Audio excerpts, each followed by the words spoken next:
열왕기상 18장은 우리가 잘 알고 있는 그 엘리야와 바알 선지자 450명과 갈멜산에서 대결하는 그 사건을 기록해 놓은 장입니다. 너무나 이제 유명한 사건이어서 누가 참신이냐 하는 것을 이제 겨루는 그런 대결이었죠. 엘리야의 기도가 오늘 우리가 읽은 이 37절의 말씀에 나오죠. 응답해 주십시오, 응답해 주십시오. 이렇게 간절히 간구하니까 하나님께서 응답을 해 주시죠. 어떻게 해서 이렇게 응답받을 수 있는 기도를 할 수 있었나 하는 것을 이 밤에 우리 같이 생각하면서 기도 시간에 그런 마음을 가지고 이렇게 기도를 하고자 하는데요. 먼저 어떻게라고 하는 것을 생각하기 전에 그 대결 그 내용을 잠시 이렇게 이야기를 해보면, 우리 23절, 24절 한번 띄워봐 주실래요? 거기를 보시고 이제 눈으로 보시고 제 설명을 들으시면 돼요. 이제 엘리야 선지자 1명하고 바알 선지자 450명이 갈멜산에 집합을 해서 엘리야가 제시를 하는 겁니다. 누가 참신인지를 알자라고 해서 그 방법으로 송아지 2마리를 가져다가 각각 1마리 자기 제단 위에다가 나무를 쌓고 그 위에 이제 송아지를 각을 떠서 조각을 내서 올려놓고 불은 피우지 않고 각자 자기 신에게 기도하자. 그래서 하늘에서 불을 내려 그 제물을 태우는 그 신이 진짜 신이다. 어떻게 할래? 그랬더니 그래 하자 해가지고 이제 시합을 하게 된 것입니다. 바알 선지자들이 먼저 하죠. 엘리야 선지자가 야 나는 한 사람이고 너희들 많으니까 너희들이 먼저 해봐. 그래서 그들이 먼저 이제 기도를 시작하는 겁니다. 아침부터 시작해서 계속 기도해요. 오전 내내 기도하는데 아무 소식이 없어요. 그러니까 그들의 특유의 그 방법이 자해를 하는 거거든요. 칼이나 창을 가지고 자기 몸을 막 찔러서 피를 내. 그러면 이제 신이 불쌍히 여겨서 들어줄 것이다. 이런 생각을 해서 그렇게까지 하는데도 아무런 답이 없어요. 저녁에 소제를 드리는 시간에조차도 하루 종일 기도했다는 이야기인데 그때조차도 아무런 답이 없어요. 29절 한번 보세요. 29절 보시면 이같이 하여 정오가 지났고 그들이 미친 듯이 떠들어 저녁 소제 드릴 때까지 이르렀으나 아무 소리도 없고 응답하는 자나 돌아보는 자가 아무도 없더라. 아무 소리도 없어요.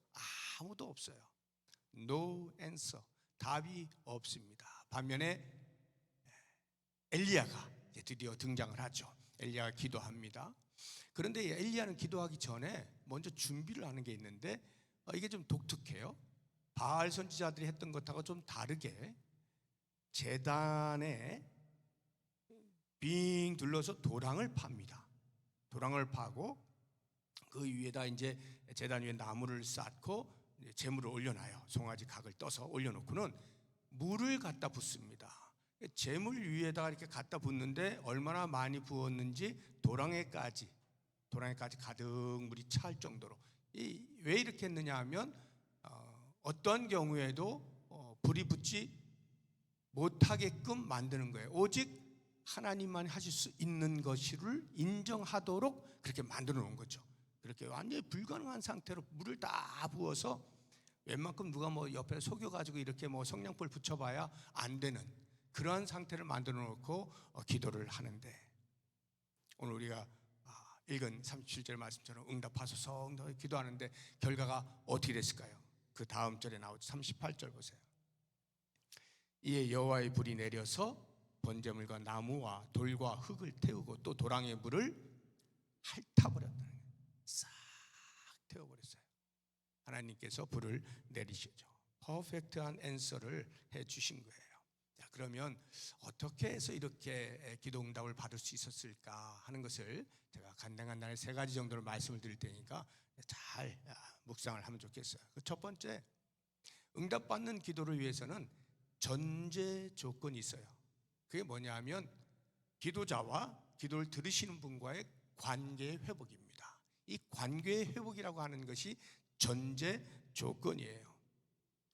그래서 엘리야는 엘리야 당사자는 하나님과 아무런 관계에 문제가 없었어요. 그러나 당시에 이스라엘 백성들은 하나님과 큰 문제가 있었죠. 관계에 단절이 있었잖아요. 그러니까 제일 먼저 엘리야가 한 게 뭐냐 하면 30절 보세요. 30절 보시면 엘리야가 모든 백성을 향하여 이르되 내게로 가까이 오라. 백성이 다 그에게 가까이 가매 그가 무너진 여호와의 제단을 수축합니다. 무너진 여호와의 제단을 수축한다. 제단이 무너졌다는 말은요, 하나님께 제사 드리는, 오늘날로 하면 예배 드리는 걸 말하는데, 하나님께 제사 드리는 일이 방치가 되었다, 무시되었다는 말이죠. 한마디로 하나님을 무시하는, 모독하는 그러한 상태에 있었던 거예요. 그래서 무엇보다 먼저 엘리야는 무너진 제단을 수축합니다. 물론 그 위에 제물을 쌓기 위해서라도 제단이 필요했습니다만, 이 말이 우리에게 주는 영적인 상징이 그렇다는 말이에요. 여호와의 관계를 다시 회복시키는 일을 하는 거예요. 이 이스라엘 백성들이 어느 정도로 하나님과 멀리 있었는가 하는 것을 21절에서 이렇게 표현하고 있습니다. 21절 보시면 엘리야가 모든 백성에게 가까이 나아가 이르되 너희가 어느 때까지 둘 사이에서 머뭇하려니, 여기 둘 사이는 여호와 하나님과 바알, 이 둘 사이에서 머뭇하려느냐 하는 것입니다. 이 머뭇거리다라는 이 동사가 사파흐라고 하는 원어가 사파흐인데, 이 단어가 또 다른 곳에서는 이렇게 번역이 되어 있어요. 머뭇거리다라고 하는 것이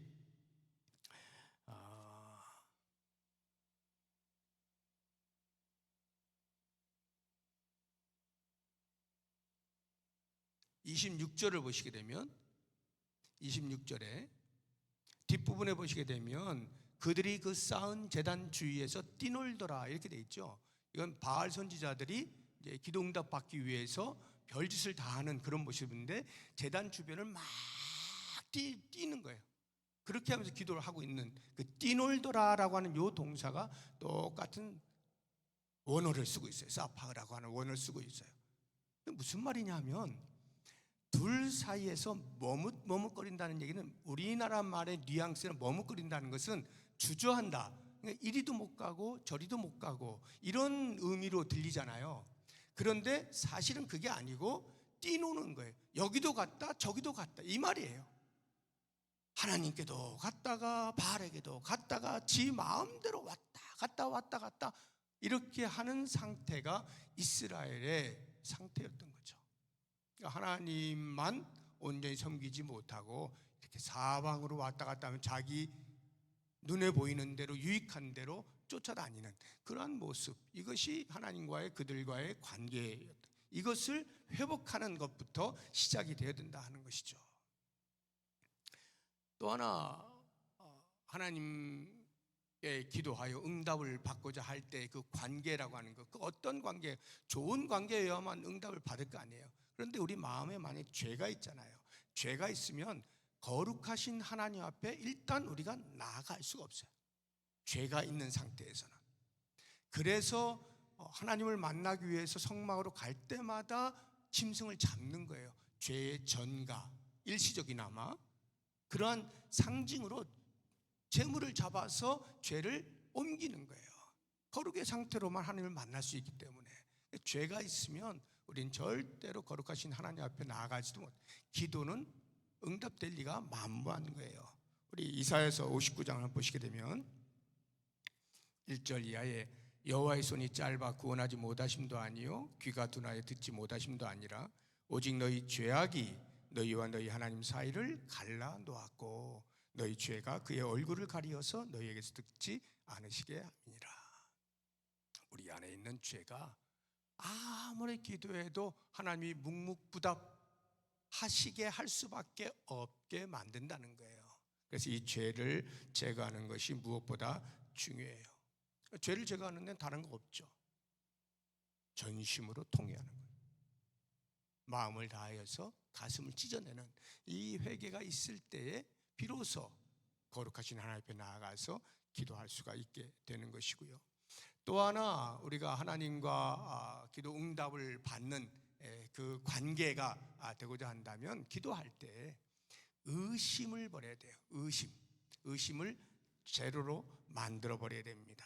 우리 야고보서 1장을 보시게 되면요, 6절 이하에 오직 믿음으로 구하고 조금도 의심하지 말라. 의심하는 자는 마치 바람에 밀려 요동하는 바닷물결 같으니 이런 사람은 무엇이든지 죽게 얻기를 생각하지 말라. 두 마음을 품어 모든 일에 정함이 없는 자로다.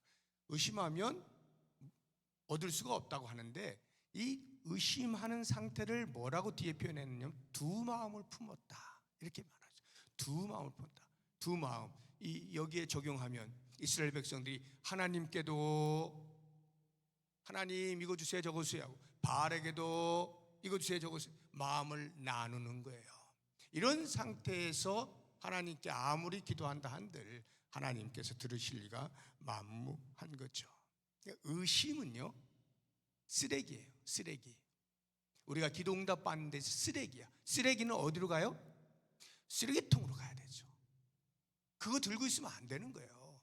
쓰레기는 쓰레기통으로 빨리 버려야 되는 거예요. 그래서 오직 신뢰, 하나님을 신뢰하는 것만이 내가 응답 받을 수 있는 조건이 된다 하는 것 기억을 하시기 바랍니다. 그래서 우리가 기도 응답을 받기 위해서 먼저 나 자신을 준비하는 일에 있어서 이와 같이 관계에 있어서 서먹한 것들을 다 제거하는 것부터 해야 된다 하는 것이고, 두 번째로 우리가 응답받는 기도를 생각할 때 근거가 뭐냐예요. 무엇에 근거하여 기도하느냐 하는 것인데요, 그 답은 언약입니다. 언약.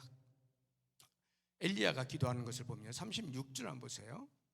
36절에 저녁 소재 드릴 때 이르러 선지자 엘리야가 나아가서 말하되 아브라함과 이삭과 이스라엘 하나님 여호와여, 이렇게 기도하죠. 아브라함과 이삭과 이스라엘 야곱을 말하는 거예요. 야곱의 하나님 여호와여. 여호와라고 하는 이름 자체가 언약과 관련되어 있어요. 나는 스스로 있는 자라 하는 이 여호와의 이름은 언약과 관련이 있어요. 아브라함의 하나님, 이삭의 하나님, 야곱의 하나님. 아브라함과 언약을 맺으신 하나님께서 이삭의 때에도 여전히 유효하게, 야곱의 때에도 여전히 유효하게, 지금 이 엘리야 시대에도 여전히 유효하게 하나님의 언약은 반드시 하나님의 때에 성취가 되어지는 거예요. 이 언약에 신실하신 하나님, 이것에 근거하여 우리가 기도할 수 있어야 한다라고 하는 거예요. 그래서 엘리야의 기도를 보시게 되면 36절 다시 보세요. 36절에 내가 주의 종인 것과 그 중간에 내가 주의 종인 것과 그 다음 내가 주의 말씀대로 이 모든 일을 행하는 것을, 이렇게 됐죠. 주님께서 나에게 말씀하신 대로 내가 행하고 있습니다 라고 하는 이것. 다시 말하면 지금 엘리야가 갈멜산의 전투, 이 대결을 벌이고 하는 이 모든 행위들, 이건 전부 다 엘리야가 임의로 자기 생각으로 자기 의지로 하고 있는 것이 아니라 하나님께서 하라 하시는 것을 지금 하고 있다 이 말이에요. 그러니 하나님 제가 기도하오니 들어주소서. 다시 말하면 나에게 하라 하신 것 제가 하고 있사오니 그대로 성취하소서. 이것이 언약에 근거한 기도인 것입니다.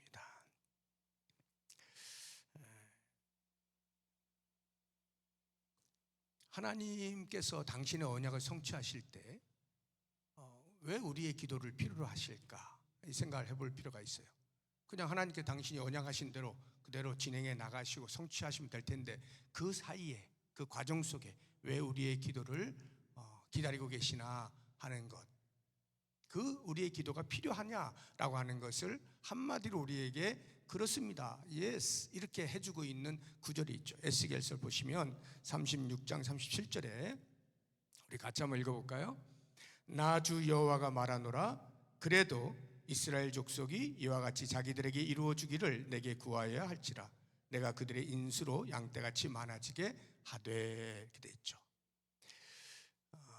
그래도 이스라엘 족속이 이와 같이 자기들에게 이루어 주기를 내게 구하여야 된다 하는 말을 하기 위해서 그 앞에 하신 말씀을 이해해야 되겠죠. 그 앞에 하신 말씀이 뭐냐면 이스라엘 백성들이 이제 그 바벨론의 포로로 잡혀가는 거예요. 그렇지만 때가 되면 내가 반드시 너희들을 다시 돌아오게 해줄게. 멸망당했지만 다시 사람이 살 수 있도록 해줄게. 에덴 동산처럼 만들어줄게. 이렇게 말씀을 하시는 게 이 언약이에요. 그 언약이 있음에도 불구하고 그 다음 말씀이 그래도 너희들은 그것을 위하여 기도해야 돼. 내가 알아서 하는 거지만 그래도 너희는 기도해야 돼 라고 분명히 말씀하고 있는 거예요. 그래서 우리가 예수님께서 이 땅에 오셔서 십자가에서 죽으셔서 우리를 구원하시는 이 놀라운 구속사역이 이미 구약시대 때부터 예언되어 온 말씀이잖아요. 하나님의 언약으로 흘러내려온 거잖아요. 그럼에도 불구하고 그 일을 위해서 예수님께서는 돌아가시기 하루 전날 밤에 겟세마네 동산에 올라가서 기도하시지 않습니까? 그리스도의 기도를 통하여 그 일이 성취가 되도록 해 주시는 거예요. 그래서 이 엘리야 시대에도 엘리야 시대에 아합 왕을 만나가지고 이 땅에 3년 6개월 동안 비가 안 내릴 것이오 라고 하고는 그 이후에 다시 만나서 지금 이 일이 있은 이후에 다시 비 올 것을 기도하는 거란 말이죠. 그러니까 가뭄이 있을 것과 해갈이 있을 것에 대한 모든 그 언약이 엘리야의 기도를 통하여 성취가 되는 거예요. 야고보서 5장 한번 보세요. 17절 이하를 보면 엘리야는 우리와 성정이 같은 사람이로되 그가 비가 오지 않기를 간절히 기도한즉 3년 6개월 동안 땅에 비가 오지 아니하고 다시 기도하니 하늘이 비를 주고 땅이 열매를 맺었느니라. 이건 이미 하나님께서 이렇게 하시겠다라고 말씀하신 거예요. 엘리야를 통해서 아합에게 전달하라고 하신 거예요. 그럼에도 불구하고 그 일이 성취되기 위하여 엘리야의 기도를 요청하신다 이 말이죠. 엘리야의 기도를 통해서 이 일이 이루어지고 있는 것을 우리가 볼 수가 있어요. 그래서 우리의 기도라고 하는 것은 이렇게 하나님의 언약을 근거하여 기도할 때 하나님이 반드시 그 언약을 이루어 주시는 것처럼 우리의 기도에 응답을 하시는 거예요. 그런데 한 가지 더 거기에서 우리가 그럼 언약대로 기도하기만 하면 다 응답이 되느냐? 하나님께서 이렇게 말씀하셨으니 꼭 이루어 주실 줄로 믿습니다 하면 다 되느냐? 물론 중요하죠. 물론 그것이 중요해요. 그런데 거기에 더하여 언약을 붙잡고 있는 나의 삶이 굉장히 중요합니다. 그 언약을 붙잡은 사람다운 삶을 살면서 기도할 때 그 기도가 응답이 되는 거예요. 그게 무슨 말이냐면 말씀을 통해서 우리가 보죠. 요한일서 3장 22절에 보면 사도 요한이 이렇게 권면을 하죠. 무엇이든지 구하는 바를 그에게서 받나니, 구하면 다 받는다 이 말이에요. 그런데 이는 우리가 그의 계명을 지키고 그 앞에서 기뻐하시는 것을 행함이기 때문이다. 그러한 삶이 있을 때 하나님 앞에 간구하는 모든 것들이 응답이 될 것이다 하는 거예요. 하나님의 마음에 합한 삶, 이것이 필요하다는 것이죠. 사도 요한이 이러한 권면을 하게 된 데에는 아마도 예수님의 가르침에 영향을 받았을 거예요. 예수님께서 하신 말씀을 보면 요한복음 15장 7절에 너희가 내 안에 거하고 내 말이 너희 안에 거하면 무엇이든지 원하는 대로 구하라 그리하면 이루리라. 예수님과의 연합의 삶, 이 삶이 있을 때 무엇인지 원하는 대로 구하면 이루어져요. 왜요? 그러한 연합의 삶 속에서 하나님의 마음을 헤아릴 줄 알거든요. 하나님의 뜻이 무엇인지 알거든요. 하나님이 약속하신 바가 무엇인지 알거든요. 하나님의 말씀을 따라서 하나님의 마음에 합한 하나님의 뜻에 따른 그런 기도를 올려드리게 되니까 당연히 응답을 받을 수밖에 없는 거예요. 그래서 우리는 항상 기도할 때 그저 그냥 내가 생각나는 대로 내 욕심대로 기도하는 것이 아니라 하나님께서 하신 말씀을 잘 묵상하면서 그 말씀에 어긋나지 아니한 그러한 기도를 올려드릴 때 우리는 응답을 받게 되는 거고요. 이제 마지막 한 가지 응답받는 기도에서 우리가 살펴볼 것은 자세, 우리의 태도, 기도하는 자세가 어때야 될 것이냐. 그것은 간절함과 인내, 오래 참음으로 기도하는 것입니다. 엘리야가 갈멜산 전투에서 이제 기도해서 승리를 하잖아요. 그래가지고 다 바알 선지자들 다 잡아 죽입니다. 그리고 나서 엘리야가 한 일이 있어요. 그게 뭐냐 하면 아합 왕에게 당신은 가소서 이제 비가 이제 올 겁니다. 그러니까 이제 가뭄이 다 끝나고 이제 하나님 비를 내려주실 것입니다. 하고는 그 다음 그 일을 위하여 기도를 하는 것입니다. 기도할 때 어떻게 기도하는지를 보면 이 기도자의 태도에 대해서 우리에게 이제 도전을 해주는 게 있는데요. 42절 한번 보십시오. 아합이 먹고 마시러 올라가니라 엘리야가 갈멜산 꼭대기로 올라가서 땅에 꿇어 엎드려 그의 얼굴을 무릎 사이에 넣고, 이렇게 땅에 꿇어 엎드려 얼굴을 무릎 사이에 넣었어요. 그 모습이 상상이 되시죠? 우리도 보통 이렇게 무릎 꿇고 기도할 때 이런 자세가 많이 나와요. 그런데 이게 무슨 자세냐 하면은, 얼굴을 무릎 사이에 집어넣었다라고 하는 말은 얼굴을 참아둘 수 없다. 즉 내가 할 수 있는 것은 아무것도 없습니다. 주님, 나는 무능한 존재입니다. 저는 오직 하나님의 능력만을 바라볼 뿐입니다. 하나님이 나의 소망이십니다. 이 일을 이루실 분은 오직 하나님뿐이십니다. 이와 같은 겸손한 자세, 아니 솔직한 자세죠. 내가 할 수 있는 건 아무것도 없잖아요. 이 기도에 응답하실 분은 여호와 하나님 한 분뿐이십니다 하고는 그 소망을 전부 하나님께로 향하는 이 자세, 이것이 한평생 동안 고난의 삶을 살아왔던 다윗 왕임에도 불구하고 그의 삶은 고난의 점철이잖아요. 그런 한평생을 그렇게 살아왔던 다윗이 얼마나 많은 시를 짓습니까? 시편의 대부분이 다 다윗의 시잖아요. 그 시라는 게 이제 기도하는 거거든요. 기도시거든요. 그 내용을 보시게 되면 대표적으로 한 군데만 소개를 해보면 이런 겁니다. 시편 40편 1절에 보면 내가 여호와를 기다리고 기다렸더니 귀를 기울이사 나의 부르짖음을 들으셨도다. 이 표현 속에서 이미 다윗이 얼마만큼 간절한 마음으로 하나님께 기도하고 있는가가 연상이 되지 않습니까? 막 부르짖는 그 모습이 기다리는 거예요. 얼마나 간절하게 그렇게 부르짖고 있는 그러한 모습을 우리가 볼 수가 있는 것이죠. 전능하신 하나님께만 소망이 있습니다. 당신만이 응답할 수 있습니다 라고 하는 마음을 간절하게 표현하면서 기도할 때 하나님이 응답해 주시는 거예요. 두 번째가 인내, 오래 참음이에요. 이것을 보여주는 것이 43절인데요 43절 보시면 그의 사환에게 이르되 올라가 바다 쪽을 바라보라. 그가 올라가 바라보고 말하되 아무것도 없나이다. 이르되 7번까지 다시 가라. 7번까지 바다 쪽을 이렇게 바라보는 거예요. 혹시 비가 올까 바라보라는 거죠. 왜냐하면 지금 엘리야가 비 오기를 기도하고 있는 거거든요. 사환에게 야 비 오나 한번 가서 봐라 하는데 없다는 거, 아무 전조가 없다는 거예요. 7번까지 가라는 거죠.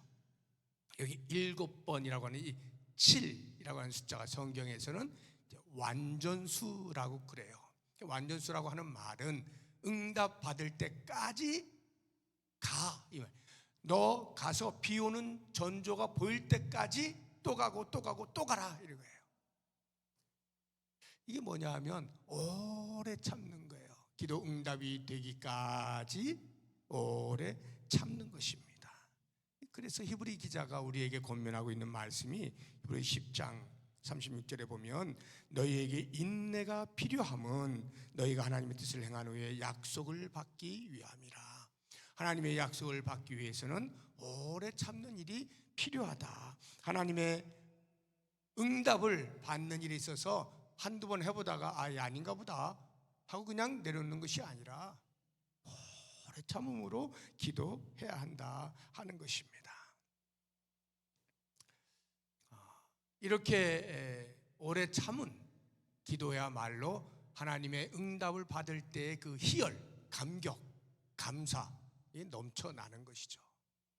이제 마지막으로 우리가 살펴볼 것은, 그러면 하나님께서 과연 기도 응답을 해주셨느냐라고 할 때 기도 응답을 살펴보는 게 굉장히 필요해요. 그 기도 응답의 확인에 있어서 제일 먼저 우리가 신경 써야 되는 건 민감해야 돼요. 영적으로 민감해야 돼요. 왜냐하면 기도 응답이 내가 원하는 모습으로만 정확하게 똑같이 그렇게 오지 않을 때가 많거든요. 오늘 말씀을 보시게 되면 44절 한번 보세요. 44절에 7번째 이르러서는 그가 말하되 바다에서 사람의 손만한 작은 구름이 일어나나이다. 사람의 손만한 아주 조그만 구름이 뜨는 거예요. 근데 그 소리를 듣자마자 엘리야가 어떻게 해요? 하나님이 응답하셨다. 비가 내려야 응답이잖아요. 비가 내려야, 비 오게 해주세요. 비가 내려야 응답인데 지금 손바닥만한 조그만한 구름 한 점 보고 하나님이 응답하셨구나. 이건 뭐예요? 영적으로 민감한 거예요. 하나님이 어떻게 응답하시나? 그 조그만 전조 현상만 가지고도 이미 하나님이 응답하셨다는 확신을 하는 거죠. 굉장히 중요한 겁니다. 자칫하면 이건 놓치거든요. 내가 원하는 바 비가 눈에 보이지 않으면 하나님이 여전히 응답하지 않으시네 라고 생각하기 쉬운 거예요. 이렇게 민감한 사람은 조그마한 전조현상만 보아도 하나님이 응답하시는구나 확신을 갖게 되는 것이죠. 그리고는 그 확신 속에 그 다음 행동을 할 수가 있게 되는 거예요. 44절 한번 보세요.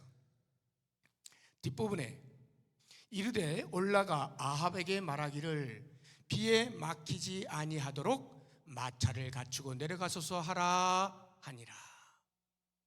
이제 비 오니까 조만한 구름 한 점 보니까 이제 비 온다. 그러니까 아합 왕에게, 사환에게 말하는 거예요. 아합 왕에게 가서 말해라. 지금 비 오니까 빨리 마차 준비해서 내려가라. 확신이 있으니까 그 다음 행동을 할 수 있게 되는 거예요. 그럼 실제로 비가 왔을까요? 하나님이 응답하셨을까요? 45절이 우리에게 답을 주고 있죠. 45절 보세요. 조금 후에 구름과 바람이 일어나서 하늘이 캄캄해지며 큰 비가 내리는지라. 마침내 하나님께서 응답하시는 거예요. 저는 오늘 이 말씀을 같이 나누면서 이 밤에 여러분들 이제 우리가 같은 기도의 제목들을 가지고 기도할 것이고 또 여러분이 가지고 나온 기도의 제목들을 가지고 기도를 하실 텐데 그냥 기도만 하려고 나오신 건 아닐 거 아니에요. 응답을 받으려고 나오시는 거 아니에요. 내가 하나님 앞에 아뢰을 게 있는데 그것을 하나님 꼭 이루어 주십시오 라고는 마음 가지고 나왔을 거 아니에요. 그렇다고 한다면 어떻게 될까? 오늘 말씀 잘 생각하십시오. 내 안에 혹시라도 하나님과의 관계에서 서먹서먹한 것, 그 무엇이 되었든지 그거 빨리 제거하시고 다른 나의 개인적 욕심이 아닌 하나님의 언약에 근거하여서 기도하시되 특별히 간절함과 오래 참음으로 그렇게 기도하실 때 응답하시는 하나님을 경험하시고 그 하나님을 찬양하고 노래하는 귀한 우리들의 삶이 될 수 있기를 주의 이름으로 축복합니다. 기도하겠습니다. 하나님 아버지 감사합니다. 금요 기도의 시간에 나와서 하나님을 찬양하며 또 말씀을 듣습니다. 오늘 들은 말씀을 붙잡고 기도할 때 응답하시는 하나님을 경험하게 하시고 그 하나님을 언제 어느 때든지 신뢰하는 삶을 살아갈 수 있게 하여 주옵소서. 예수님의 이름으로 기도드립니다. 아멘.